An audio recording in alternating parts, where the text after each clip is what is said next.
नमस्कार, मैं प्रवीण गौतम और आप देख रहे हैं पब्लिक मीटर। दोस्तों, वीडियो में आपको दिखाएंगे कि ईरान वॉर के बीच अमेरिका के राष्ट्रपति डोनाल्ड ट्रंप ने भारत को लेकर क्या बड़ा ऐलान कर दिया है, जिसके बाद संसद में यह मुद्दा उठ सकता है। विपक्षी सांसद सवाल उठा सकते हैं कि ट्रंप का यह ऐलान आखिरकार क्या कहता है। क्या यह भी अमेरिका के दबाव का असर है? ट्रंप ने क्या ऐलान किया है, आगे आपको बताएंगे और आपको व्हाइट हाउस की प्रेस सेक्रेटरी का बयान भी सुनाएंगे, जो ये सवाल उठाता है कि क्या हमारे यहां के अधिकारी, हमारे यहां के विदेश मंत्रालय के प्रवक्ता अमेरिका के बारे में ऐसी भाषा का इस्तेमाल कर सकते हैं जिस भाषा में भारत पर बात करती हैं अमेरिका की प्रेस सेक्रेटरी, जिसे लेकर विपक्षी नेता पीएम मोदी पर सवाल उठा रहे हैं, सवाल पूछ रहे हैं कि और कितना अपमान कराओगे अमेरिका से। व्हाइट हाउस की प्रेस सेक्रेटरी ने भारत के बारे में कैसे शब्दों का इस्तेमाल किया, ट्रंप ने भारत को लेकर क्या बड़ा ऐलान किया, आगे आपको दिखाएंगे। पहले बात करते देश के तमाम शहरों में गैस की किल्लत की। लंबी लंबी लाइनें लगना शुरू हो गई है गैस रिफिल कराने के लिए। इसके अलावा कमर्शियल गैस को लेकर बड़ा संकट दिखाई दे रहा है। कई होटल रेस्टोरेंट बंद होने की कगार पर हैं, बहुत सारे हो भी चुके हैं। सरकार ने साफ कर दिया है कि हमारी प्राथमिकता फिलहाल घरेलू गैस की सप्लाई पर है। लेकिन दोस्तों, सवाल यह खड़ा होता है कि अगर इतनी जल्दी इतना बड़ा संकट आना था तो सरकार ने पहले झूठ क्यों बोला? क्यों बोला कि हमारे पास पर्याप्त स्टॉक है? इसे लेकर कांग्रेस प्रवक्ता सुप्रिया श्नेत क्या कहती है, जरा सुनिए। जो सरकार कह रही थी कि हमारी पर्याप्त तैयारी है, हम पूरी तरह से तैयार हैं, उसी सरकार ने अब एसेंशियल कमोडिटीज एक्ट लागू कर दिया है। अभी 10 दिन पहले तक ढिंढोरा पीट रहे थे कि हमारे पास पर्याप्त तेल और गैस है, तो फिर ऐसा क्या हुआ कि ईसीए लगाने की जरूरत आ पड़ गई। सरकार कुछ भी खोखले दावे कर ले, लेकिन जमीनी हकीकत यह है कि देश के तमाम क्षेत्रों में गैस और तेल की किल्लत साफ दिख रही है। लोग लाइनों में लगे हैं, लोग परेशान हैं। मुंबई में तमाम होटल्स और रेस्टोरेंट इसलिए बंद हो रहे हैं क्योंकि कमर्शियल एलपीजी सिलेंडर की कमी हो गई है। बेंगलुरु होटल एसोसिएशन ने कहा है कि कमर्शियल गैस की सप्लाई रुकने से कारोबार बुरी तरह से प्रभावित हो रहा है। कई जगह तो सिर्फ चाय और कॉफी अवेलेबल है, यह भी लिखकर टांग दिया गया है। चेन्नई और हैदराबाद तक के कई रेस्टोरेंट मालिकों ने कहा है कि अगर गैस सप्लाई जल्दी बहाल नहीं हुई तो खाना बनाने का काम तुरंत बंद करना पड़ सकता है। पुणे में एलपीजी की कमी से जो गैस का शवदाह गृह है, जो वहां का शमशान है, वो अस्थायी रूप से बंद हो गया है। गुजरात में जो एनर्जी बेस्ड इंडस्ट्री है उसको बंद करना पड़ा है। हजारों लोग बेरोजगार हो रहे हैं। यहां तक कि महाराष्ट्र के कुछ इलाकों से पेट्रोल डीजल के लिए लंबी लंबी लाइनें लगी तस्वीरें सामने आ रही हैं और ये भयावह हैं। और ये पुख्ता खबर है कि जो तेल कंपनीज हैं, आईओसी, बीपीसीएल, एचपीसीएल, इस तरह की जो कंपनीज उन्होंने राशनिंग की है, वो डीलर्स और गैस एजेंसियों को गैस नहीं दे पा रहे हैं। तमाम ऐसे लोग हैं जिन्होंने 10 दिन पहले गैस बुक करी थी, उन्हें अभी भी गैस की डिलीवरी नहीं मिली है। लोग किल्लत की आशंका से वास्तव में चिंतित और परेशान है क्योंकि उन्होंने पहले ही भुगता हुआ है। जो सरकार बार बार कह रही थी हम किसी भी संकट से निपटने को तैयार हैं, उस सरकार का इस किल्लत से निपटने का क्या प्लान है? क्योंकि विपक्ष को गाली देने से या नेहरू जी को कोसने से इस बार काम नहीं चलेगा। संकट की इस घड़ी में एप्स्टीन के महामित्र हरदीप पुरी किस बिल में छुप गए? क्योंकि वो देश के पेट्रोलियम मंत्री भी कहीं दिखाई नहीं दे रहे हैं। एप्स्टीन का जो गैंग इस सरकार में भरा पड़ा है, वो किस बिल में दुबक कर बैठा है? सरकार कह रही थी हमारे पास 75 दिन का इमरजेंसी स्टॉक है। सरकार के मंत्री कहते हैं हमारे पास सिर्फ 25 दिन का स्टॉक है। भाई सच क्या है? कौन सच कह रहा है, कौन झूठ कह रहा है, ये भगवान ही जानता है। एक आंकड़ा समझिए, इंडिया की जो डिपेंडेंस है क्रूड ऑयल पे, जो हम इंपोर्ट करते हैं, वो 2014 में 77.6% थी, 2026 में 88.6% हो गई। जो annual crude oil production India में था वो 2014 में 37.8 मिलियन मेट्रिक टन था, जो अब घटकर 28 मिलियन मेट्रिक टन हो गया। मतलब डिपेंडेंस क्रूड ऑयल पे बढ़ी 14.2% जो बाहर से आता है, प्रोडक्शन गिरा 26%। सरकार कितनी भी मुंहजबानी कर ले, कितने भी खोखले दावे कर ले, जमीन पर चूल्हे ठंडे हो रहे हैं, कारोबार ठप हो रहा है, लोगों की संभावित नौकरियां जा सकती हैं, लोग त्रस्त हैं, महंगाई की मार वो झेल ही रहते हैं। अब एक और कमर तोड़ महंगाई की चपेट का उन पर प्रहार होने वाला है। आखिर सरकार की क्या प्लानिंग है और इस नो प्लानिंग का खामियाजा जनता को क्यों भुगतना पड़े? मगर इनको क्या, इन्होंने तो कोरोना में भी जनता से थाली ताली बजा दी थी। अपनी नाकामी को छिपाने के लिए शमशान पे तिरपाल डाल दिए थे, जिम्मेदारी से मुंह मोड़कर घूम घूम कर चुनाव प्रचार कर रहे थे। अगर फिर से कोई आपदा या संकट आ गया तो पूरा विश्वास है कि ये वही कलाकारी करने लगेंगे, क्योंकि इनको जनता की दुख और तकलीफ से कोई भी लेना देना नहीं है। दुख तो इस बात का है कि हमारे देश का मीडिया, चौथा स्तंभ लोकतंत्र का, वो संकट से निपटने की तैयारी पर सवाल करने के बजाय पाकिस्तान में पेट्रोल डीजल का क्या भाव है वो आपको बता रहा है। और अब इनको गोदी गिद्ध कह दो तो इनको बुरा लग जाता है। भाई सवाल तो होने चाहिए कि इस आपदा में हमारी क्या तैयारी है। हमारे पास 25 मेट्रिक टन है, हमारे पास 75 है, कितना तेल और गैस हमारे पास है, हमारी क्या प्लानिंग है कि अगर इमरजेंसी में स्टॉक कम हो जाता है तो किस तरह से हम आपूर्ति करेंगे। हमने अपनी विदेश नीति इतनी विफल क्यों बना ली कि स्ट्रेट ऑफ हॉर्मुज से जहां से चीन और रशिया का तेल निकल सकता है, हमारा नहीं निकल पा रहा है। इन सब सवालों का जवाब तो एप्स्टीन का जो गैंग मोदी सरकार में बैठा है वही दे सकता है। लेकिन आप और मैं दोनों जानते हैं कि जवाब नहीं आएगा, ताली थाली बजाने का आदेश जरूर आ जाएगा। तो गैस के संकट को लेकर सुप्रिया श्नेत मोदी सरकार पर सवाल खड़े करती हैं। विपक्षी दल लगातार संसद में इस पर चर्चा की मांग कर रहे हैं, लेकिन सरकार फिलहाल तैयार नहीं है। वह रिलायंस की तरफ से बयान आया है कि हमारी रिफाइनरी में युद्ध स्तर पर काम शुरू कर दिया गया है ताकि गैस की दिक्कत ना हो, गैस की सप्लाई सुनिश्चित हो सके।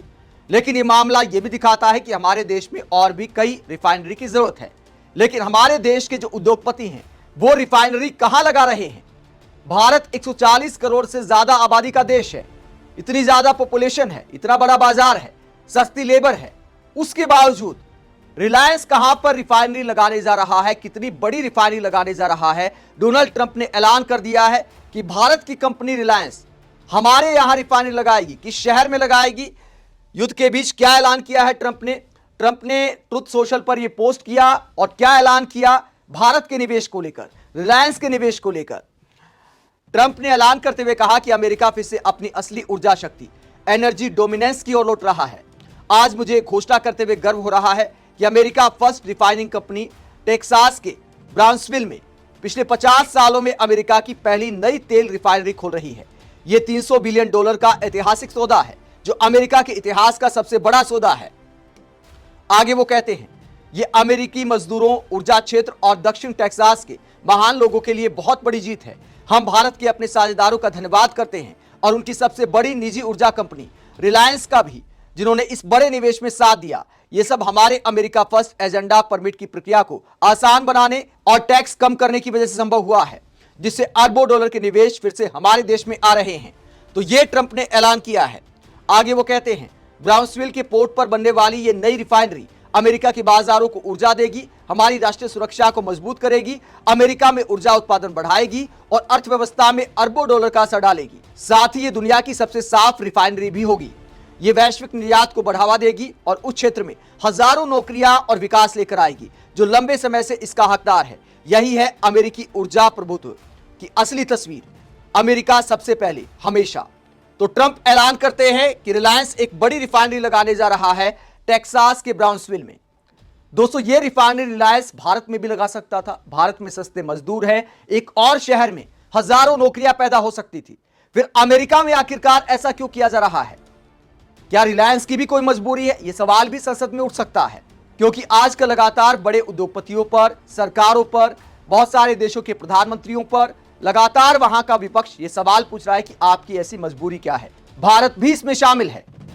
विपक्षी नेता लगातार सवाल पूछ रहे हैं कि अमेरिका की तरफ से लगातार घमंडी बयान आ रहे हैं, लेकिन हम जवाब नहीं दे पा रहे। पीएम मोदी की आखिरकार ऐसी मजबूरी क्या है? एक बार फिर यह सवाल उठा है अमेरिका की प्रेस सेक्रेटरी, व्हाइट हाउस की प्रेस सेक्रेटरी की भाषा सुनकर। किस भाषा का इस्तेमाल किया जब उनसे सवाल पूछा गया, जो रूस से कच्चा तेल भारत फिर से खरीदे जा रहा है बड़ी मात्रा में, तो उसे लेकर जब सवाल पूछा गया तो उन्होंने क्या कहा? बयान आप सुनिए, भाषा आप सुनिए कि भारत को लेकर एक प्रेस सेक्रेटरी भी इस तरह की भाषा का इस्तेमाल करती हैं। मंत्री छोड़िए, अब तो प्रेस सेक्रेटरी भी भारत को एक्टर बताते हुए क्या कहती है, जरा देखिए। Thank you. Last week, the Energy Secretary issued a waiver for India to get oil, Russian oils during this energy crisis. Yes. Have you spoken to President about it? What's the idea behind this? Have I spoken to the president about it? Yes. Yes, I have spoken to the president about it. And the president and the Secretary of Treasury and the whole national security team came to this decision because our allies in India, as you know, Lalit, have been good actors and have previously stopped buying sanctioned Russian oil. So as we work to appease this temporary gap of oil supply around the world because of the Iranians, we have temporarily permitted them to accept that Russian oil. And this Russian oil was already at sea. It was already out on the water. So this short-term measure, we don't believe it will provide significant financial benefit to the Russian government at this time. तो white house की press secretary कहती है कि हमने भारत के अपने सहयोगियों को, जो कि एक अच्छे एक्टर है, मतलब अमेरिका जो कहता है उस पर हम अच्छा एक्ट करते हैं। एक्टर मतलब एक्ट करने वाला। यहां पर फिल्मी एक्टर की बात नहीं हो रही, यहां पर बात हो रही उस एक्टर की जो अमेरिका के लिए एक्ट करता है। इस भाषा का जब इस्तेमाल किया जाता है और यह कहा जाता है कि हमने थोड़े दिन के लिए उन्हें परमिशन दी है, फिर से परमिशन शब्द का इस्तेमाल किया, परमिट शब्द का इस्तेमाल किया। अमेरिका परमिशन देने वाला होता कौन है? क्या भारत अमेरिका के बारे में ऐसी भाषा का इस्तेमाल कर सकता है? क्या हमारे अधिकारी, हमारे विदेश सचिव, हमारे विदेश मंत्रालय के प्रवक्ता क्या इस तरह की भाषा का इस्तेमाल कर सकते हैं कि हमने अमेरिका को परमिट किया है, अमेरिका वाले अच्छे एक्टर हैं? क्या इस तरह की भाषा का इस्तेमाल हो सकता है हमारी तरफ से? अगर नहीं हो सकता तो क्या यह बराबरी का व्यवहार है? इसे लेकर तमाम विपक्षी नेता सवाल खड़े कर रहे हैं। व्हाइट हाउस की प्रेस सेक्रेटरी का बयान शेयर करते हुए सुप्रिया श्रीनेत कहती कि भारत और भारत के प्रधानमंत्री को शर्मिंदगी आखिरकार क्यों उठानी पड़ रही है। इसके अलावा अतुल पाटिल कहते हैं, वो क्या कहते हैं इस बयान को लेकर? व्हाइट हाउस की प्रवक्ता ने कहा, भारत में हमारे बहुत अच्छे लोग हैं। ईरान से युद्ध के चलते हमने भारत को कुछ दिन की मोहलत दी है रूस से तेल लेने की, इससे रूस को ज्यादा फायदा नहीं होगा। लेकिन दोस्तों सवाल यह भी उठता है कि क्या मोदी सरकार को शर्मिंदगी महसूस होती भी है? विपक्षी नेता संसद में जब सवाल पूछ रहे हैं तो पुराने जमाने में चले जाते हैं, इतिहास में उलझाए रखते हैं। राहुल गांधी क्या बोलते हैं, राहुल गांधी कैसे चलते हैं, राहुल गांधी क्या पहनते हैं, इन सब बातों को लेकर टाइम पास किया जाता है। अमेरिका को लेकर जवाब देने की हिम्मत क्या किसी मंत्री में नहीं है या प्रधानमंत्री में नहीं है? आप इस पूरे मुद्दे को लेकर क्या सोचते हैं कि हमारी बड़ी बड़ी कंपनियां जब भारत में निवेश कर सकती है तो निवेश अमेरिका में किया जा रहा है? इसके अलावा अमेरिका के मंत्री, वहां के अधिकारी और वहां के राष्ट्रपति लगातार भारत पर ऐसे बयान दे रहे हैं जो हमारी संप्रभुता पर सवाल उठाता है। आप क्या सोचते हैं? कमेंट बॉक्स में अपनी राय जरूर दें, साथ ही चैनल को सब्सक्राइब भी करें। नमस्कार।